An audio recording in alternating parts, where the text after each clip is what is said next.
इस संसार में हर व्यक्ति का यह प्रयास है कि अपने जीवन को किस तरीके से सुखी और समृद्धशाली बनाया जाए, और अपने अपने स्तर पर सभी जितनी मेहनत कर सकते हैं करते हैं।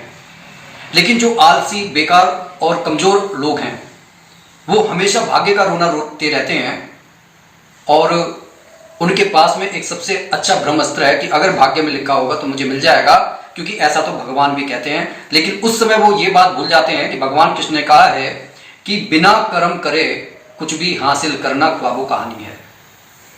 लेकिन इस संसार में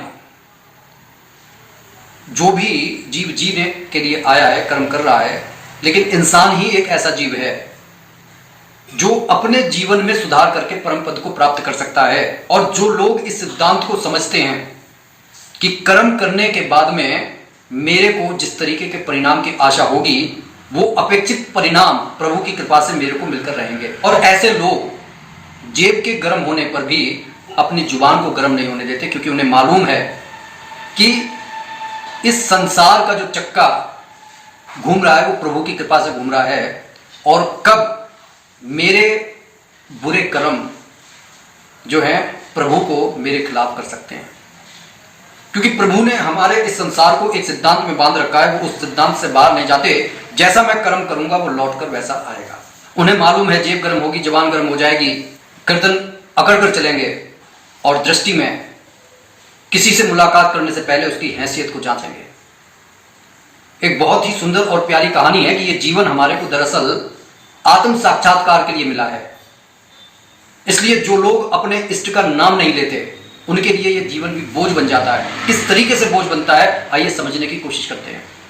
एक सेठ जी, देश विदेश में उनका बड़ा नाम था, उनके बड़े सारे कारखाने थे।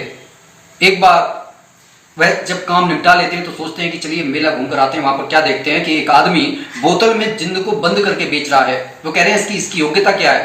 कहने लगे इससे जो भी आप काम कहेंगे ये उस हर काम को करेगा।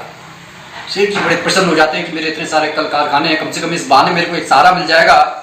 और वो कहते हैं कि कितने रुपए का है? कहने लगा 1000 रुपए का। अब इतना अमीर सेठ 1000 रुपए से पकड़ा कर कहता ला ये बोतल मेरे को दे। बोतल वाला कहता है कि इसमें एक कमी है। कहने लगे क्या? कि अगर आप इसको काम नहीं दोगे तो ये आपको ही खाने के लिए दौड़ेगा। सेठ जी ने कहा देखा जाएगा, मेरे पास इतना काम है कि इसकी जिंदगी बीत जाएगी लेकिन मेरा काम खत्म होने वाला नहीं है। सेठ जी उसे घर में ले जाकर उस बोतल को खोल देते हैं और जिनको काम देना शुरू करते हैं। उसे सबसे पहले कठिन काम में लगाते हैं।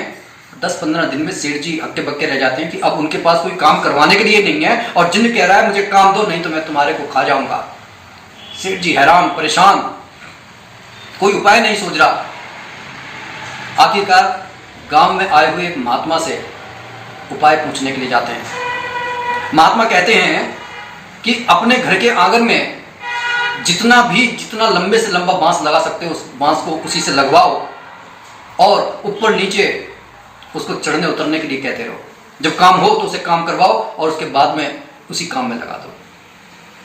अगर आप सांकेतिक रूप से इस कथा के मर्म को समझना चाहते हैं तो वो कथा का मर्म यह है कि हमारा ये मन हमारे को भटकाता रहता है। इस मन से आप बड़े से बड़े काम को बड़ी आसानी के साथ पूरा कर सकते हो, लेकिन जब आप इस मन को खाली छोड़ोगे तो ये मन आपके अंदर कुविचारों को जगह बनाएगा, आपके व्यक्तित्व का पतन करेगा, और जब व्यक्तित्व का पतन कर देगा बुरे विचार आपका भी पतन कर देंगे। और वो जो बांस है वो दरअसल हमारी ये श्वासें हैं, आती जाती हुई ये श्वासें हैं। अगर इन आती जाती श्वासों में हम प्रभु का अपने इष्ट का नाम लेते रहते हैं और इन श्वासों पर हमारी दृष्टि केंद्रित होती है, इन श्वासों पर जब ये मन रूपी दैत्य ये जिन चढ़ता उतरता रहता है तब ये खाली नहीं बैठता। और जब ये खाली नहीं बैठता तो हम इस जन्म में अपने जिम्मेदारियों को निभाते हुए, अपने सांसारिक कार्यों को पूरा करते हुए भी प्रभु का स्मरण करते हुए हम उस नैतिक पतन से बच जाते हैं जो वह मन हमारा करना चाहता है। मन को चाहे तो आप अपना दोस्त बना लो, मन को चाहे तो आप अपना दुश्मन बना लो, लेकिन ये मन ही है जो हमारे अंदर अहंकार भी पैसे का पैदा कर देता है, जो प्रेम को वासना में बदल देता है। तो